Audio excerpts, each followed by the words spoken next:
بالصلصة أو بعصير الطماطم.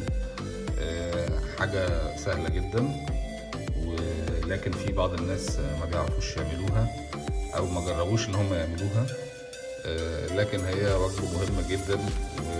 يعني في معظم الأكلات لازم يبقى فيه مكرونة أو رز.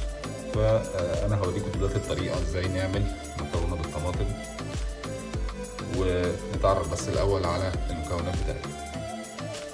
ده ملح، نص معلقة ملح صغيرة. طبعا الملح برضو اوبشنال، اللي عايز يزود يزود، عايز ينقص ينقص.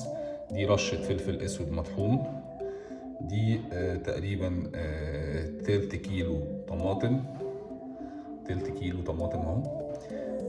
دي كوباية مكرونة. طبعا انا هعمل مكرونة طبق واحد لفرد شخص واحد، فتقريبا هيبقى مج مكرونة او كوباية مكرونة على حسب بقى قدرتك على الاكل يعني. ده برطمان الصلصة، ودي طبعا المية بتاعتنا، وطبعا معلقة الزبدة بتاعتنا اللي هي دايما بنستخدمها. ودلوقتي هوريكم الطريقة ازاي نعملها خطوة بخطوة. اتفضلوا معايا.